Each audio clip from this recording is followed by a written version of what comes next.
my friends. I'm Rick, and I have to ask, what the hell happened to the Republican Party?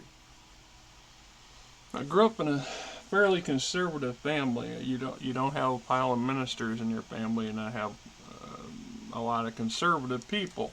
Uh, Also, my father, like I said, he was in the Marine Corps and a strong believer in democracy and in the Republican Party and in most of the conservative values. But the old man would not recognize this current batch. Now he used to say there was always the potential for crazies in every institution. He said that you always have to be on the watch for the extremely radical period. It doesn't matter if it's radically left or radically right. The radical people, period, have extreme agendas that don't really have any room for everybody else.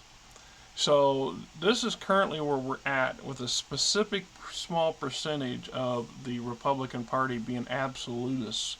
It's my way, or you can go f yourself. You can go fuck yourself. We're doing it this way, or no, we're not doing it.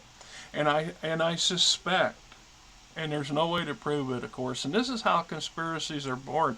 Well, you can't prove this, but I suspect that the very dysfunction and bullshit going on in the House right now is just a continuation of, we're shutting the government down. Now, if you want to, give them the benefit of the doubt of being pretty clever individuals, Matt Gaetz and his associates in the extreme MAGA right, who absolutely wanted to shut the government down. They don't want to spend money. They want the government to completely curtail all spending, and then reassess everything individually as needed. Y'all can't get even a basic unilateral agreement to pay the light bill on a regular basis there, Matt. How the fuck are you supposed to get all these individual things done and through on a timely manner that makes it so it matters to the people that depend on these programs and on the government functioning and doing its job, including the rest of the people? Everything is this very complicated web or a very fragile set of dominoes, and it doesn't take much to flick one of them here or there to cause a whole cascade of problems, just like you expect those individual dominoes to be in position when you need to set off a cascade to fix a problem or take care of something. And when you start plucking away at those and screwing with them, the whole system comes crashing down. It's not hard. So my father would not recognize the current group of people that seem to be the poster children for the modern Republican Party. And the sad part is, what makes it even sadder, is that the lion's share of Republicans, the normal Republicans, understand this, and they're really beginning to really understand just how bad this makes them look, and just how precarious their party is at this current point in time. And it's been coming a long time now. My grandfather, who was an independent without ever, he never claimed what party. He never said what party, but he always talked an independence talk. So he would vote for who made sense and who had the most to offer at the time. Now, he understood that you weren't going to get everything, and that's part and parcel how this system's supposed to work. It's an understanding that the American system is not perfect, and it's never going to be perfect, and that we can't address everything 100% of the time, although the argument can easily be made, yes, we could do just that if we chose, but we don't have that kind of, we're not going to choose that. So the fact that we work within the parameters of what we do can and will know that they will choose. So in this case, you have a very small party, a small group of people within the party that's causing a terrible problem. And it's likely to implode the entire party in the process. And this is not the first time. If you want to go back, historically speaking, you want to go way back, the Federalist Party, not to be confused with the Federalist Society, which is something I'm planning to do a video on, because I think it's important to know, to understand just what's really going on behind the scenes from my view of it, my perspective. I'm not educated in this; it's not my thing. But from an observation point, it's kind of hard. It's kind of not hard to see all the threads that are there. I mean, you see enough loose threads in the wind. If you work at looking at them close enough, maybe fiddling with some of them, you can actually find that you can create all kinds of tapestries out of loose threads, and not all of them are intended to be what they turn into. So when we look at go way back to the origins, so the Federalist Party was the original party of the country, and then they believed in basically getting the Constitution up and going and pushing the country forward into being a country. And then there was a bunch of opposition to this. And out of it came this Democratic Republican coalition that was what preceded both the Democrats and Republican parties. So both the Democrats and Republican parties actually come out of a predecessor party that opposed the Federalist Party, who initially, the initial founding fathers, for example. So the next generation of people who came in didn't necessarily agree with all of our, quote, founding fathers' beliefs. And the very things that we set up the country, so our Constitution, our Bill of Rights that comes later, of course, and our Declaration of Independence, all written by a handful of people, ratified by a larger handful of people, but not necessarily agreed upon by those people, let alone the next group of people that come in to replace those people. So we end up with this divergence of a party. And at some point, within the workings of this divergent party from the Federalist Party, they couldn't 100% agree on how to achieve the goals they wanted, which then we see this diversion once again, which then becomes the beginnings of the Democratic Party and the beginnings of the Republican Party, although they're not quite there. And it's interesting to note if you look at your history books, and I'm talking history basic 101 we're taught in grade school. It's still fresh in my mind. I mean, as much as anything's fresh in my mind. But this is where my education for how the system works came from, and my understanding from there on was built on that foundation. That the system so we had the Democrats and the Republicans split off, and they don't agree necessarily all the time on how things should be achieved, although in most cases they tend to agree to disagree, but they agree on a lot more common ground than they disagree. And at one point, the predecessor of the modern Democratic Party was pretty much everything the Republican Party has been for the past 60, 70 years is where the Democrats originally started at. Whereas the Republicans originally were much more progressives, which would be, oh my God, it would be the modern version of the MAGA movement would be horrified and pretend to ignore the fact that their forefathers and the original creators of the Republican Party were extremely progressive people. Extremely progressive and for the people, and not necessarily for the institution. So we things like the party of Lincoln, for example. The modern Republican Party is considered to have been formed with Lincoln. Lincoln's take on the Republican Party, so he turns this spin. So in a lot of people, there's lessons to be learned there. There's lessons to be learned there from the history. If you look at this modern movement, this MAGA Trumpist movement, because we're starting to see a divergence within this. MAGA, the alt-right MAGA, who's hell-bent on their agenda, regardless who's in charge, and the handful of desperate would-be politicians who are latching on to that and trying to run with it, i.e. DeSantis, with this misguided belief that that's how they're going to win the party or win the election. And the other half that are diehard Trumpists who, never Trump, they're never anything but Trump. So they've already checked their baggage, their reality baggage at the door a long time ago, and accept the fact they drank the Kool-Aid. That's why we think you're in a cult. By all the definitions of what a cult, this fine fella down here going like this, y'all in a cult, my man.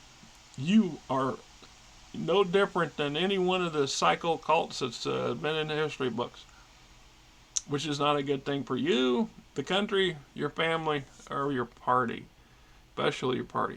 But what I'm getting at is that we're seeing this divergence from the Republican Party of the normal, what's considered a normal Republican Party, into this ultra MAGA shit that eventually will end up breaking off. So when we've seen this third party run this, so JFK wannabe Jr., whatever the fuck his name is, decided he wants to run as an independent.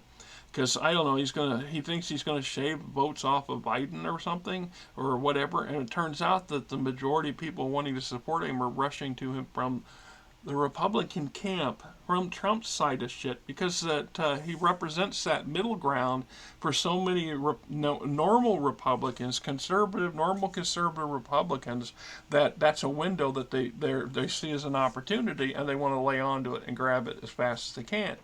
And unfortunately for doing this is when they get labeled by people like Trump, who's, that's just his whole MO is basically to bully people. And a big part of being a bully is tearing other people down. And one of the cheapest, easiest, and most accepted ways in America these days to do that is to mock people for their beliefs, their looks, I don't know, their race, their status, their clothing, anything that makes you feel better and somehow diminishes the other person. That's basically what these people are. So what do? Anybody who's not, following the MAGA line must be a rhino. Republican in name only. And why is that? Why is it? Why must they be this or that? They can't be Republican but not drink your damn Kool-Aid? They can be Republicans and not want to see the total destruction of the damn system that you all want to purport to love. They can't be Republicans and be quite aware of this, this great threat that this current MAGA movement and the core kernel group of people pushing the agenda. And more importantly, I think that we tend to, I bring it up all the time, who's funding these ass clowns? They ain't funding themselves. So you have to ask yourself where this quote dark money's coming from, where this PAC money, where all these ads that keep cropping up. I was just chuck full of these fucking ads from Nikki crazy lady and DeSantis. Oh, you're seeing fewer of his ads running these days. Lots of Trump crap, and sometimes you can't tell until the very end which group, what the ads actually promoting, who they're promoting. So at the end of the day, we're back to that all or nothing. It's the party of absolutes. It's our way or we're kicking your ass, because we're not going to have you, whatever your excuse is, but we have no problems throwing down, and we'll do it right there, in the people's house. We'll do that right there in Congress, in front of God and green earth. And you know what? And I'm not sure who this gentleman is. I think it had to do with the McCarthy votes and Matt Gaetz and crap. Don't quote me on that. But I feel this man's frustration. People are frustrated. And if the ruling party's finally getting frustrated, you got to understand just how frustrated the average American is about this whole scenario and all this shit going in. But what the fuck happened to the Republican Party? How's things got to this point? Also, there's a rabbit hole I've been digging down into, been kind of dropping and exploring a little bit more and more the past week. It's just how many third party outfits are involved in all this. I mean, it's you can't have politics and not have third party involvement, because it just goes hand in hand. It has since the conception of the idea of politics in the first place. So when you have things like the Federalist Society, what do you know about the Federalist Society? Who are these people?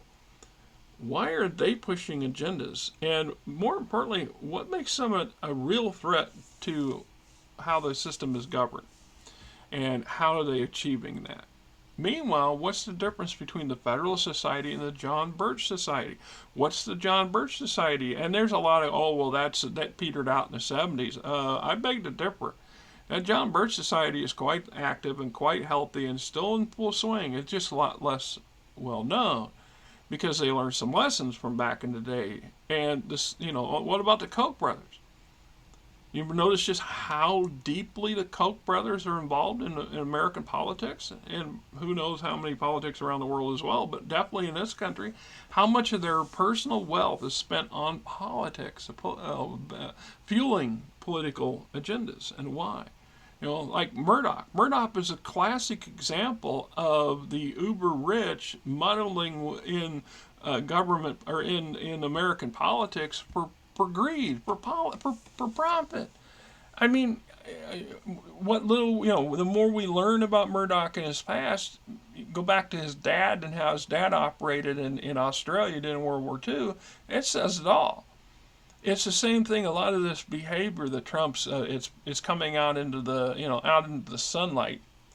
And like a lot of nasty little dirty secrets, it doesn't do well in the sunlight, does it? So it come out in the sunlight, there in New York about his business dealings and his more than questionable, consistent actions. The fact he's been defrauding the public, the taxpayers in New York State, New York City, and the public, and lying to everybody, is Denver in his, as far as I could tell, his entire goddamn life. It's not a shock. Look at Daddy Trump. His dad was in that same venue. The only difference was his dad was smart enough to stay out of politics. Not everybody. Politics is not for everybody. And some people obviously do better at it than others. And thank God Trump did not have half the brain that Marjorie Taylor Greene has. And I hate to put the comparison down, but I believe her. She said if she'd have been in charge of things, the things would have gone a little different. And I believe that. Hell, I believe that just about any average American could have plotted a better coup at the White House or at the Capitol building than these ass clowns managed to pull off in the lackadaisical half-ass manner that they managed to pull it off. God help us if they'd actually put a little coordinated effort into it. Considering how much coordinated effort they put into trying to prove, to run up the election was a lie, that the results were lies, and that leads us to the part of the problem for the modern Republican Party, but it's also part of the problem for the entire American population and the world in indirectly, is that this detachment in reality from the truth. There are so many out there that are absolutely, 60, 70% of the average Republicans in this country still believe in the election theft, the election denial, their election denial, and the sheer real danger that presents.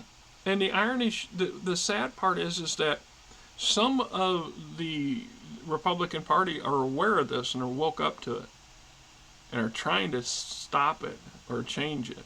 Where the bulk of them, especially the handful of really extreme MAGA nuts, are hell-bent on driving this to its conclusion and for some reason that they feel that this is their only way to get power. So if we go back and we start looking at things from like the 1950s forward, it's not hard to start to see the patterns develop that the Republican Party increasingly depends on lack of voter turnout, disinterest by the independents and Democrats to vote, and they depend on an ever increasingly narrow window for interpreting elections. So they're doing everything they can, and all of their entities and all of their agencies and all of their supporters and all their secret societies and all this other crap are all basically working in the same direction. Thankfully that they're not coordinated. They're not really coordinated by it. They're not willing to work together as a team to really change the political dynamics of this country. The fact that they're not is working to our advantage, because it also shows, it helps fuel the chaos and the stupidity we see in the current state of affairs, in my opinion. And the downside, of course, is that nothing's getting accomplished, but then their goals still being achieved. The very fact that the government's dysfunctional is kind of what they were aiming for in the first place, although Matt Gaetz and his type will tell you, no, you misunderstood. Do I have my... So when I hear things like Hillary Clinton make that carte blanche statement that I'll give her credit. She's not stupid by a minute. As much as a lot of people want to say she's stupid, she runs circles intellectually, runs circles around Trump in any venue, period, at any venue. The popularity is another animal. That has nothing to do with intelligence. Popularity is an animalistic thing, something that the Republican Party seems to embrace a lot of. They embrace it quite a bit, especially when we talk about violence and being, threats and even more threats, and then they're willing to threaten their own members of their own damn party because they're not all on board with one small tiny agenda group's agenda. It's like okay, I'll give as much as I don't like to give his ass any freaking credit whatsoever. The Jim Jordan credit though for seeing the writing on the wall and backing off. He understood that he just doesn't have the popularity amongst his own party, let alone the political power or acumen, or has not accumulated enough favors. Because a lot of that's got, when it comes down to this sort of trap, it's how this works. And so, at the end of the day, each vote shows him getting further and further behind in the support base. And of course, they immediately want to latch on, well, the Democrats. Well, if the Democrats would just voted for, our choice, then we wouldn't be here. But you don't want the Democrats' help, and you go out of the modern Republican Party makes a big deal about not asking for help from the Democrats, and they won't absolutely do nothing to help the Democrats, and they won't do anything to benefit them, and that's where we're at. This is the loggerheads we have. So a guy like Jim Jordan, which just made things worse. So yeah, the People's Party would have been, the People's House would have been reopened under Jim Jordan. And business would have been back on, but nothing would have been achieved because they would not have pushed. They would not have approved hardly any finance bills that would be acceptable in the eyes of the Senate, let alone Biden. So at the end of the day, it would still be a dysfunctional House, and it will remain that way until the next election, which is when we get to those midterm elections, is why they're so important to the Republican Party, because the apathy of midterm elections has historically shown a lack of interest in turnout, so fewer people show up. And people who are on the poor end of this country, look, I can't speak for anybody else. I speak for me. When it comes time for an election day, I have to make an effort to go out of my way to go to the election office, or to go to where I vote, the fire department, the fire station I vote at. And usually I'm at work, so I have a job that gives me enough freedom to basically pull into that parking lot and go in and do that. And nobody says boo. But I've had jobs in the past where that wasn't an option, or I worked nights because that's all I could really afford to get a decent paying job working at the time, and so that time coming in the afternoon was very hard because I'm going to be sleeping half the day. And so when we had the mail-in ballots, that was a huge thing. So in my family, I go to the firehouse to vote, and my wife votes by mail-in ballot, and she chooses to do that because she doesn't want to go through the bullshit and all the extra crap that sometimes seems to accompany going to elections, and she really is pretty linear in her thinking. So she's either when she goes, well, what am I voting for? Well, I vote for what I feel, and this is how I vote. And then I try to explain it to her, and she just picks something. So sometimes I don't think there's a rhyme or reason to it. It's just something. She recognizes the name, or something I've been griping about for a month, and she doesn't. Whatever. But the point is that we have two separate ways of accomplishing the same goal. And these people want to eliminate this. They want to reduce chances for people to have time to get to the election office. They want to discourage people from actually going out, which is the exact opposite of everything they claim. And they've been saying for decades and decades, oh, you need to get out and vote. But in reality is that's why they're extremely desperate to retain the electoral system in this country, because if we truly went with just a popular vote, a real democracy would have a popular vote. This would be how it would be. You would get elected by the popular, the consensus.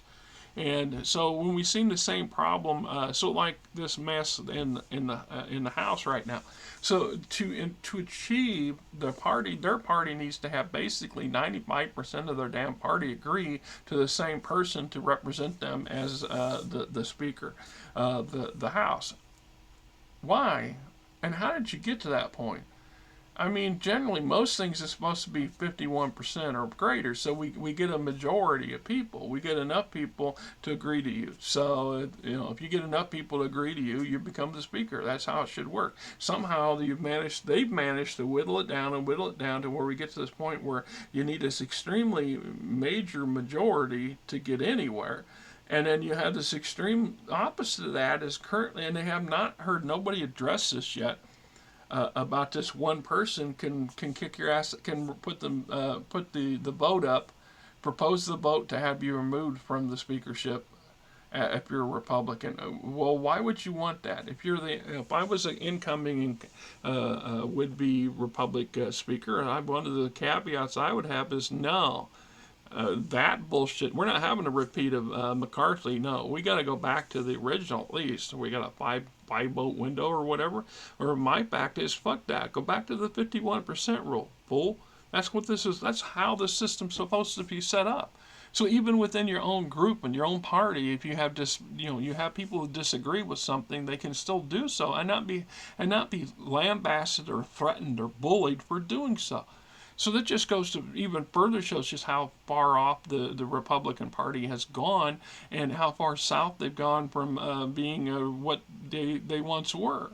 And so to ask where they're going to go, it's not really hard for me to honestly say one or two things are really going to. The odds are there's always other possibilities. There's always third and fourth and fifth possibilities, and I don't want to get into those because there's always a possibility an asteroid hits the planet today and kills everybody, and that's a real true possibility. Extremely percentage like you have a hell of a lot better chance of winning the $2 billion Powerball than you do that happening. But the fact is, eventually, someday, it will happen. Because statistically speaking, it's going to fucking happen. Unless we figure out, human beings figure a way to divert the problem, which is where we're really bad about. We have a bad habit of wanting to react after the fact and not try to be preemptive on a lot of things that we should do. So in this case, the Republican Party is going to split, and we're going to have some different version of the Republican Party, the quote, Freedom Caucus can become the Freedom Party if they can get enough people. The reason they haven't broke away from the Republican Party is because the so-called Freedom Caucus fully understands that without the domination of the Republican Party as a whole, they have no chance in hell of retaining any kind of power. They would be voted out because they won't be able to get the resources, the funding, and let alone have any kind of clout to do jack. And that's the downside. The other side is this, the continuation of the good old party as it's always gone along, and that might be more likelier than not. We will get through this. So how long this circus will continue. I'm praying that our next election comes up, that the American population puts paid stamp stupid on the current Republican Party and vote enough of them out to remove them from being a problem at the moment. I have no 100% without 100% doubt. I have no doubt whatsoever. We should not ever get rid of all the parties. Frankly, I think we should have more parties, and I think they should be more active in percentages, but that's not likely to happen. So I don't ever want to see the Democratic Party 100% dominate anything for any length of time any more than I want to see the Republican Party dominate the entire system for any length of time. There's dangers involved. But there's a reason for this. There's supposed to be this yin and yang between the two groups. So over time, we just keep going up and down as history goes, as time goes, as we grow older, the one party's dominant, one's not, and then they kind of balance each other out. One of the dangers I fear, and I'm seeing it develop, is that whatever current party The Republicans are doing it for sure. They get reelected in they come back to power in the next election cycle. The real problem for this is that there's enough of them hell bent on totally gutting the system and fixing it. And that's in part because of the liberal view, not liberal, libertarian views of things. And there's a lot of people that don't understand what libertarian means. They automatically, you start talking libertarian, they start looking at you like, oh, you're fucking liberal. It ain't even in the same room, dude. Those two terms are not even in the same damn room. So a libertarian believes in extremely minimal government. A true, the only thing more austere than a libertarian would be a Unitarian, and a Unitarian believes in no freaking, almost absolutely no government whatsoever, and that we're all supposed to just function somehow, which has never been able, all through history, there's never been a functional society that just functions this way for any length of time.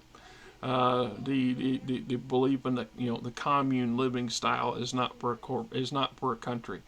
That might be fine for a village and that's on its own as being self-sufficient, because that's how humanity was for the lion's share of history for millions of years.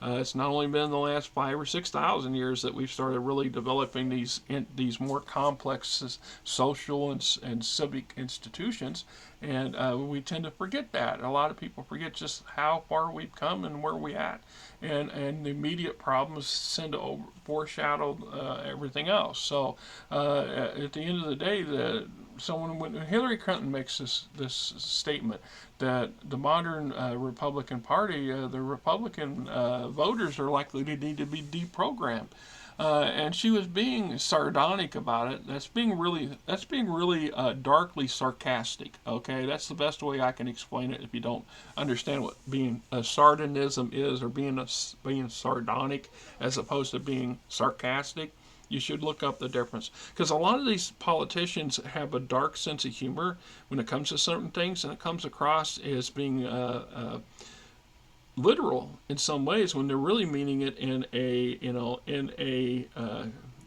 oblique way, or in a blunt way in many cases, but yet still trying to be polite about something.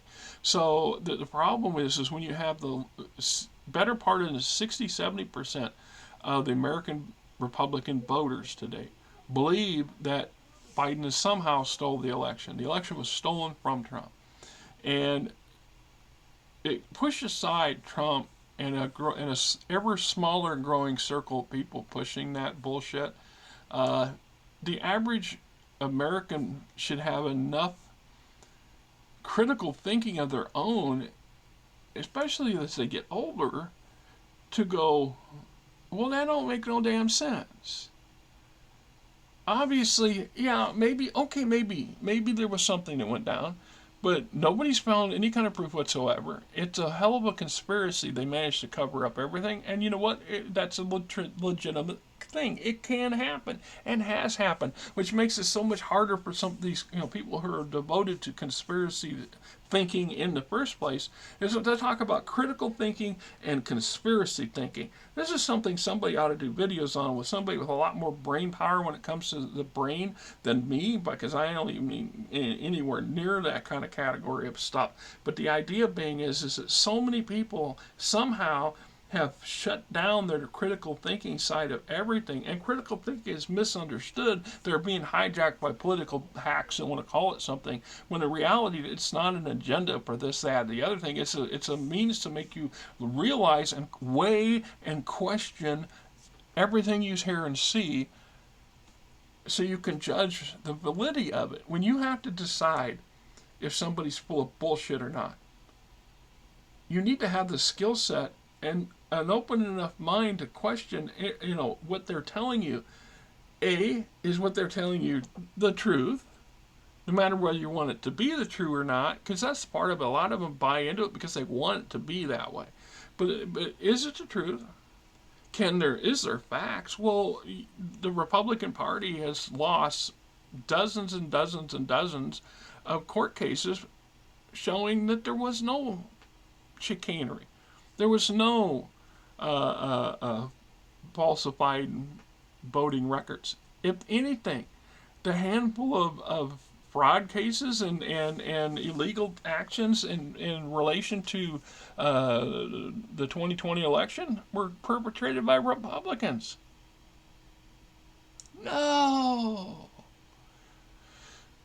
So when you get a party who basically can no longer carry a regular election without doing some shisty stuff or bending the rules or kit bashing the narrative so somehow it makes them sound like they've got their act together and that they're heroes, then that's what they got to do. And so it's like gerrymandering. It's both parties are guilty of gerrymandering, but the Republicans are horrifically bad at, really, really talented at screwing with those maps for just trying to make sure to weigh things in the side of the side of the Republicans.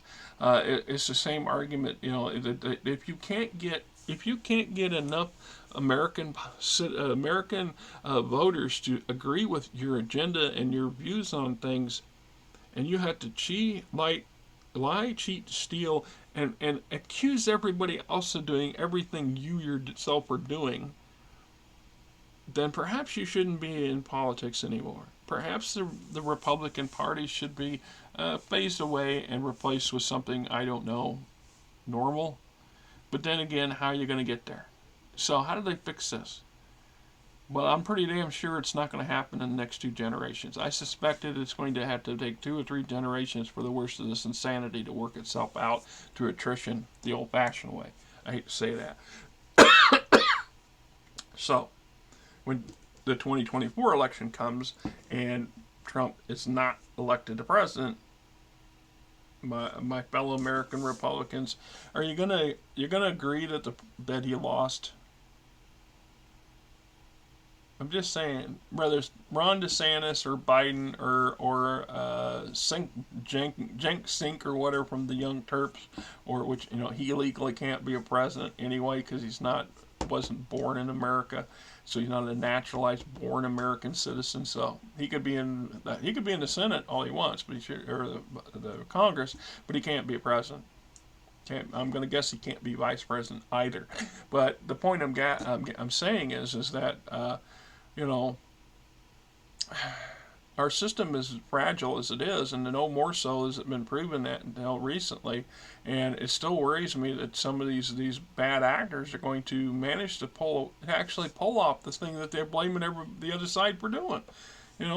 Everything the Republicans keep blaming the Democrats for, that's because they themselves are doing it.